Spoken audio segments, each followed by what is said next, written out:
Selamat datang di channel Indah Kirana, channel tentang alur cerita anime Donghua. Yang suka dengan alur ceritanya, jangan lupa subscribe ya guys, biar gak ketinggalan alur cerita menarik selanjutnya. Tanpa banyak bicara lagi, mari dengarkan alur ceritanya. Semoga terhibur. Bab ke-269. Xiaoyan secara acak melemparkan kedua cincin penyimpanan ke dalam cincin penyimpanannya di udara. Matanya sekali lagi melirik kedua mayat di depannya. Tanpa sadar hatinya merasa terkejut dengan kekuatan telapak tangan penghancur hati. Serangan telapak tangan penghancur hati telah menghancurkan tubuh dan jiwa Lin Feng dan Lin Yu. Roh mereka telah dihancurkan. Mereka bisa dikatakan mati total. Sepertinya tidak ada seorang pun yang bisa lolos dari nasib kematian di bawah telapak tangan seperti itu. Apakah ini kekuatan dari teknik duklasi? Sungguh menakutkan. Sulit membayangkan jika Heimu menggunakan gerakan ini pada Xiaoyan di ruang ginseng saat itu.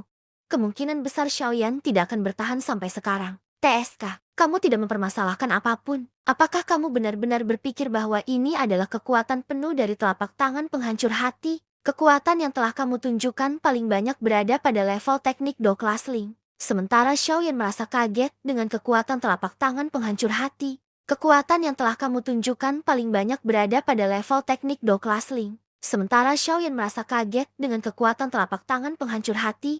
Guyu di dalam tubuhnya tidak lupa menuangkan seember air dingin ke Xiaoyan. Terlebih lagi, kamu hanya bisa melakukan ini setelah meminjam kekuatanku. Terlebih lagi, jika kamu tidak memiliki tubuh fisik yang menakutkan dari garis keturunan naga Phoenix, dan memiliki begitu banyak api surgawi yang melindungi tubuhmu, mustahil bagimu untuk menggunakan telapak tangan penghancur hati dengan kekuatanmu. Syarat pertama untuk berlatih telapak tangan penghancur hati adalah tubuh fisik praktisi harus cukup kuat. Ini karena proses berlatih telapak tangan penghancur hati akan mirip dengan ledakan oktan milik Xiaoyan. Itu akan mengumpulkan kekuatan tersembunyi di dalam tubuh Xiaoyan. Namun, kekuatan-kekuatan tersembunyi ini bahkan lebih menakutkan daripada Octane Blast. Oleh karena itu, jika tubuh fisik Xiaoyan tidak cukup kuat, mengakibatkan Xiaoyan tidak mampu mengendalikan kekuatan tersembunyi ini, hasil akhirnya adalah Xiaoyan tidak akan mampu menekan kekuatan tersembunyi di dalam tubuhnya. Hal ini akan menyebabkan kekuatan tersembunyi meledak di dalam tubuhnya. Memikirkannya saja,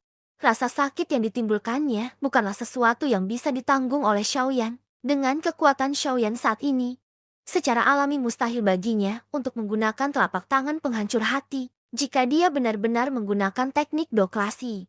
Bahkan dengan kekuatan Luoyao, itu akan sangat sulit baginya. Xiaoyan hanya bisa menggunakannya dengan meminjam kekuatan Guyu tadi. Sepertinya telapak penghancur hati ini mungkin merupakan harta karun yang bagus. Tapi tidak ada gunanya jika aku menyimpannya di dalam tubuhku. Aku tidak tahu kapan aku bisa benar-benar mengeluarkan kekuatannya. Xiaoyan hanya bisa menghela nafas. Api surgawi putih dari Xiaoyan. Xiaoyan, untuk selama periode waktu ini, siapapun yang bertemu dengan tatapan Xiaoyan akan mundur beberapa langkah karena ketakutan. Cukup banyak ekspresi orang yang langsung berubah pucat di bawah tatapan Xiaoyan. Hati mereka sangat berdebar-debar, terkejut ketika mereka melarikan diri dari kerumunan seolah-olah mereka melarikan diri. Untuk hidup mereka, Xiaoyan merasa tidak berdaya menghadapi ini. Dia pindah dan tiba di depan Gulei dan Qilin. Xiaoyan pertama kali menyapa penatua Xuan di sampingnya. Keduanya memiliki pemahaman diam-diam dibandingkan dengan Gulei. Penatua Xuan bahkan lebih jelas tentang kekuatan Xiaoyan. Ceka-ceka. Aku benar-benar tidak menyangka kamu sebenarnya menyembunyikan kekuatanmu. Kamu benar-benar memiliki kekuatan yang sebanding dengan Kaisar setengah bintang 3. Qilin dan Gulei saling bertukar pandang saat mereka merasakan aura kuat di tubuh Xiaoyan. Mata mereka terkejut saat melihat Xiaoyan. Xiaoyan tersenyum saat mendengar ini. Dia dengan lembut menggelengkan kepalanya. Sebuah pemikiran melintas di hatinya dan ki di dalam tubuhnya secara bertahap mulai menyebar. Dia tersenyum dan berkata pada Gulei. Ia tersenyum pada Gulei dan berkata, "Haha. Bagaimana mungkin aku bisa memiliki kekuatan setengah Kaisar bintang 7? Aku hanya mengandalkan teknik rahasia milikku. Namun, aku khawatir aku tidak akan bisa menggunakannya lagi untuk waktu yang lama." Saat dia mengucapkan kata-kata itu, mata Xiaoyan sedikit berkedip. Tatapannya tanpa terasa menyapu beberapa orang di kerumunan. Mereka semua adalah orang-orang yang masih memiliki keserakahan terhadap Xiaoyan. Benar saja, setelah mendengar kata-kata Xiaoyan, mata orang-orang yang tersembunyi di balik jubah atau topi mereka langsung berbinar. Xiaoyan langsung memilih untuk mengabaikan orang-orang itu. Sekarang dia memiliki 2 undangan kolam petir kekosongan. Masalah yang harus dihadapi Xiaoyan akan meningkat. Orang-orang sebelum dia hanya sejumlah kecil. Apa yang harus dihadapi Xiaoyan adalah keberadaan yang lebih menakutkan. Namun, Xiaoyan tidak tega untuk terus menunggu. Dia tidak mungkin dengan tenang menunggu orang-orang itu datang sendiri kepadanya. Meskipun dia tidak ingin bertarung, masalah di hadapannya hanya bisa diselesaikan dengan bertarung. Dia perlu menggunakan metode paling kejam untuk menghilangkan pikiran di hati orang-orang itu. Menggunakan kekerasan untuk mengekang kekerasan. Ini adalah metode paling sederhana dan langsung yang terpikirkan oleh Xiaoyan. Setelah beberapa pertempuran sengit, orang-orang ini tidak hanya akan memandang tinggi kekuatan Xiaoyan, mereka juga akan memperlakukan Xiaoyan sebagai ahli sejati. Di dalam hati mereka, mereka juga akan merasakan semacam ketakutan terhadap Xiaoyan. Itulah ketakutan yang hanya dimiliki oleh para ahli. Hanya dengan melakukan ini, dia bisa menghilangkan semua masalah di sekitar Xiaoyan. Setelah mengobrol sebentar dengan Guli dan yang lainnya, Xiaoyan menyapa mereka dan sekali lagi mengalihkan pandangannya ke arah mereka yang belum pergi. Jari kaki Xiaoyan mengetuk kehampaan dan sosoknya menyapu langit. Dari atas, dia melihat ke arah kerumunan. Karena tindakan Xiaoyan, pandangan semua orang terfokus pada Xiaoyan. Tiba-tiba, Xiaoyan melambaikan lengan bajunya dengan kuat dan angin bertiup. Tatapan Xiaoyan menyapu kerumunan. Wajahnya galak dan matanya sombong. Semuanya, kalian semua telah melihat hasil dari pertempuran ini. Dengan menggunakan teknik rahasia, aku nyaris mengalahkan Lin Feng dan Lin Yu. Oleh karena itu, sekarang, aku memiliki 2 undangan kolam petir kekosongan di tanganku. Semua orang yang hadir langsung berubah menjadi gempar setelah kata-kata Xiaoyan terdengar. Alasan sebagian besar dari mereka bertahan sampai sekarang adalah karena undangan kolam petir kekosongan. Saya tahu bahwa semua orang juga mendambakan undangan kolam petir kekosongan. Oleh karena itu, untuk memuaskan keinginan semua orang, saya dapat memberi Anda masing-masing kesempatan. Mendengar ini, banyak orang di kerumunan itu yang mengerutkan bibir. Karena Xiaoyan mengatakan ini, itu berarti dia akan berteman melalui seni bela diri lagi.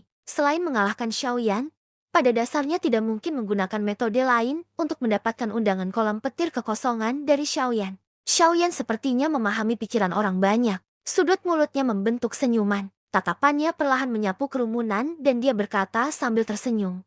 Semuanya, jangan khawatir. Untuk memberimu kesempatan mendapatkan undangan kolam petir kekosongan, permintaanku tidak tinggi. Selama kamu bisa melukaiku dalam 100 gerakan, kamu bisa menerima undangan kolam petir kekosongan. Wow. Kata-kata Xiaoyan menyebabkan keributan di antara kerumunan. Kata-kata Xiaoyan terlalu arogan dan angkuh. Meskipun kekuatan Xiaoyan tidak lemah dan dia bisa bertarung melawan Kaisar setengah bintang 8 dengan kekuatan penuhnya, tidak ada kekurangan Kaisar setengah bintang 7 di antara setengah Kaisar yang hadir. Bahkan jika kekuatan Xiaoyan sangat kejam, melukainya dalam 100 gerakan adalah sesuatu yang benar-benar memenuhi syarat untuk dilakukan oleh Kaisar setengah bintang 7. Kata-kata Xiaoyan benar-benar setara dengan memberikan undangan kolam petir kekosongan kepada mereka secara gratis.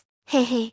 Semuanya, jangan terlalu senang. Undangan kolam petir kekosongan ada di sini, menunggu kalian datang dan mengambilnya. Namun, ini tidak gratis. Saya yakin Anda semua sudah melihat peraturan saya. Selama Anda bisa mengeluarkan cukup koin roh atau harta karun, undangan kolam petir kekosongan akan ada di tangan saya, menunggu Anda datang dan mengambilnya. Mulai sekarang, semua orang bisa datang dan menantangku dalam 5 hari. Xiaoyan dengan dingin berteriak sambil berdiri di langit. Meski pertarungan sebelumnya telah menghabiskan banyak energi Xiaoyan, dia masih mampu menahannya. Dengan bantuan pelet obat, Xiaoyan masih mampu mempertahankan kondisi puncaknya untuk waktu yang singkat. Saya ingin menjadi orang pertama yang menantang Anda. Enyahlah, Anda hanya Kaisar setengah bintang 6. Lebih baik aku pergi dulu. Aku seorang Kaisar setengah bintang 7 yang jujur. Biarkan aku yang melakukannya. Jadi bagaimana jika kamu adalah Kaisar setengah bintang 7? Aku adalah Kaisar setengah bintang 7. Bocah, kamu hanyalah Kaisar setengah bintang 7 awal. Enyahlah, Bang. Sebelum dia selesai berbicara, tinju dan telapak tangan bertabrakan. Seluruh langit berada dalam kekacauan karena kata-kata Xiaoyan. Adapun sumber dari semua keributan itu, Xiaoyan sedang duduk di langit dengan senyum di wajahnya saat dia pulih dengan tenang. Bab 270. Langkah penghancuran langit memiliki total 3 bidang utama. Itu adalah riak angin, awan melonjak, dan berkuda di langit. 3 ranah besar dibagi lagi menjadi 9 ranah kecil. Mereka adalah masuk, awal, dan lanjutan. Latihan langkah kepunahan langit yang dilakukan Xiaoyan saat ini telah mencapai tahap keberhasilan awal tahap pergerakan angin dari tahap masuk awal. Jika seseorang membicarakannya, waktu yang dia habiskan selama periode ini hanyalah beberapa bulan. Saat langkah penghancuran langit perlahan meningkat, kecepatan Xiaoyan membuatnya mengamuk di antara kaisar setengah bela diri. Ketika dia berada di antara kaisar setengah bela diri, seolah-olah dia telah melangkah ke dunia di mana tidak ada yang bisa menghentikannya. Namun seiring berjalannya waktu, kaisar setengah bela diri yang dihadapi Xiaoyan tidak mudah untuk dihadapi. Setelah beberapa kaisar bela diri setengah bintang 7 menggunakan ketangkasan keterampilan do mereka, kecepatan mereka tidak jauh lebih lambat daripada kecepatan Xiaoyan. Bahkan ketika menghadapi kaisar bela diri setengah bintang 8 seperti Olfriku, Xiaoyan merasa itu cukup berat. Dia tidak bisa menghadapinya semudah sebelumnya. Xiaoyan tidak menganggap ini aneh. Kekuatannya berasal dari keterampilan do miliknya. Kaisar bela diri setengah bintang 7 itu juga memiliki berbagai jenis keterampilan do. Ketika mereka berusaha sekuat tenaga, tentu saja sulit bagi Xiaoyan untuk menghadapinya. Dunia ini adil. Tidak mungkin hanya Xiaoyan yang bisa memperoleh keterampilan do tingkat tinggi. Kekuatan bukanlah monopoli satu orang. Semuanya harus diperjuangkan. Tanpa sadar, Xiaoyan telah menyiapkan arena pertempuran void di langit di atas kota kuno yang sunyi selama 3 hari. Selama 3 hari ini, jumlah orang yang menantang Xiaoyan juga lebih dari cukup. Dalam 3 hari yang singkat, Xiaoyan telah berturut-turut menerima lusinan pertempuran. Di antara mereka, mayoritas adalah kaisar bela diri setengah bintang 7. Mau bagaimana lagi? Godaan yang diberikan Xiaoyan sungguh terlalu mencolok. Undangan kolam petir kekosongan saat ini merupakan hal yang paling menarik perhatian di kota kuno Daselek. Selama seseorang mendapatkannya, mereka akan memikirkan cara untuk menyembunyikannya agar tidak membawa masalah tanpa akhir bagi diri mereka sendiri. Namun, Xiaoyan, sebaliknya, melakukan yang sebaliknya. Bukan saja dia tidak menghindar, dia malah menyombongkan hal ini yang cukup membuat mata semua orang menjadi merah karena iri. Ini jelas menunjukkan bahwa dia sengaja mengarahkan orang lain untuk melakukan kesalahan. Persyaratan 100 gerakan membuat semua orang yang mendengar berita itu menjadi gila. Selama mereka bisa melukai Xiaoyan dalam 100 gerakan, mereka akan bisa mendapatkan undangan kolam petir kekosongan. Godaan semacam ini ibarat wanita cantik berbadan panas yang sengaja merayu pria. Orang-orang yang tergila-gila pada kekuatan secara alami akan melemparkan diri mereka ke sana. Seolah-olah undangan kolam petir kekosongan sudah ada di saku mereka. Tidak diketahui apakah tindakan mereka seperti mengambil sesuatu dari saku mereka atau seperti ngengat yang terbang ke dalam api. Dalam 3 hari, Xiaoyan telah melawan hampir semua kaisar bela diri setengah bintang 7 di kota kuno yang sunyi. Ini adalah persoalan yang sangat melelahkan. Untungnya, kekuatan jiwa Xiaoyan telah mencapai alam kaisar akhir. Selain identitasnya sebagai alkemis peringkat 2, Xiaoyan selalu mampu memulihkan kekuatan jiwa dan dokinya dalam waktu sesingkat-singkatnya. Meskipun ada banyak orang yang menantang Xiaoyan, karena ia dapat bertahan dalam puluhan pertempuran dan mempertahankan undangan kolam petir kekosongan. Ini berarti bahwa dalam 3 hari pertempuran ini, tidak ada seorang pun yang mampu melukai Xiaoyan. Xiaoyan, sebaliknya, terus-menerus mendapatkan keuntungan dari pertempuran tersebut. Xiaoyan tidak hanya mendapatkan banyak keuntungan dari pertempuran, bahkan kendalinya atas langkah penghancuran langit pun menjadi lebih mahir. Hanya dengan berpikir, Xiaoyan akan dapat berkedip di mana saja di ruang kosong. Dalam sekejap, Xiaoyan mampu berkedip 5 kali di ruang kosong dan kembali ke posisi semula. Selain itu, dia akan meninggalkan bayangan yang jelas dan solid pada posisi di mana dia berkedip. Dari sudut pandang dunia luar, sepertinya 5 Xiaoyan tiba-tiba muncul di ruang kosong. 4 di antaranya berubah menjadi bayangan yang terdistorsi setelah angin sepoi-sepoi bertiup dan perlahan menghilang di ruang kosong. Baru sekarang kerumunan menyadari bahwa keempat Xiaoyan yang tiba-tiba muncul adalah bayangan. Dengan kecepatan yang begitu mengerikan, tak heran jika Xiaoyan berani menyombongkan diri di depan umum. Namun, meski begitu, pertarungan terus berlanjut. Daya tarik dari undangan kolam petir kekosongan sangat besar. Bahkan di antara mereka yang menantang Xiaoyan, tidak ada kekurangan orang yang memahami kekuatan Xiaoyan. Mereka tahu bahwa kecepatannya sangat menakutkan dan tahu bahwa peluang mereka untuk melukai Xiaoyan sangat kecil. Namun, mereka tetap bersedia mencobanya. Mungkin mereka akan menghadapi momen ketika Xiaoyan tidak dalam kondisi terbaiknya. Mungkin mereka punya kesempatan untuk melukai Xiaoyan. Mereka tidak ingin membunuhnya. Tapi itu sudah cukup jika mereka bisa melukai Xiaoyan sedikit. Sayangnya, momen ketika Xiaoyan tidak berada dalam kondisi terbaiknya, yang mereka antisipasi dalam hati tidak tiba. Sedangkan untuk bersekongkol dengan Xiaoyan, itu bahkan lebih tidak realistis, mengesampingkan perpecahan yang mendalam di antara mereka. Boneka Xiaoyan saja sudah cukup untuk mengatasi sebagian besar dari mereka. Tak satu pun dari mereka bersedia melawan Raja Utara sendirian. Selain itu, Xiaoyan didukung oleh dua faksi terbesar di kota hutan belantara kuno, Persekutuan Alkemis dan Pavilion Yunin. Orang-orang ini tentu saja tidak cukup bodoh untuk menjadi musuh Pavilion Yunin. Dalam beberapa hari, Xiaoyan telah mendapatkan lebih dari 1 juta koin roh. Jumlah ini sudah dianggap sangat mengerikan di kalangan kaisar setengah langkah. Di antara orang-orang ini, yang paling mengejutkan Xiaoyan adalah sebenarnya ada orang yang menggunakan kartu undangan petir sebagai taruhannya. Hal ini memungkinkan Xiaoyan menambahkan 3 kartu undangan kilat lagi ke kekayaannya dalam 3 hari terakhir. Dengan kata lain, selain undangan petirnya, Xiaoyan saat ini masih memiliki 4 undangan petir lainnya. Ada kurang dari 30 orang yang bisa memasuki kolam petir di alam kosong. Saat ini, 1/6 dari 30 undangan kolam petir kekosongan telah jatuh ke tangan Xiaoyan.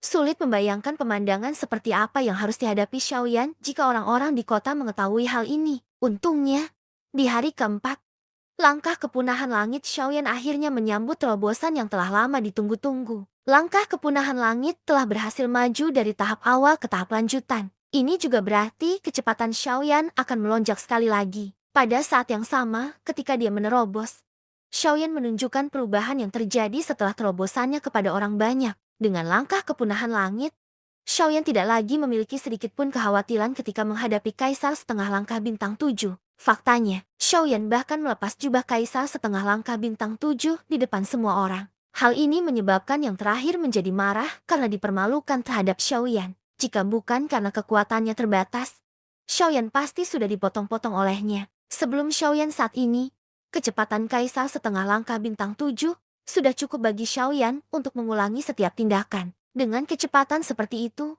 siapapun yang berada di bawah level Kaisar setengah langkah bintang 8 akan dihancurkan oleh Xiaoyan. Saat hari kelima berlalu, senyuman di wajah Xiaoyan menjadi semakin cemerlang. Itu karena, saat ini, ada 2 undangan kolam petir kekosongan lagi di tangannya. Dengan kata lain, Xiaoyan sekarang memiliki total 7 undangan kolam petir kekosongan. Undangan 7 kolam petir kekosongan. Ini cukup untuk membuat seluruh kota kuno Savage bangkit dalam sekejap. Namun, Xiaoyan menyingkirkan semuanya dengan ekspresi tenang di wajahnya. Seolah-olah dia tidak pernah memegang kartu undangan tambahan yang bersifat kilat. Namun, dalam hati Xiaoyan, wajahnya sudah dipenuhi dengan senyuman gembira. Undangan 7 kolam petir kekosongan. Bagi Xiaoyan, ini adalah kekayaan besar lainnya. Bersambung ke bab selanjutnya.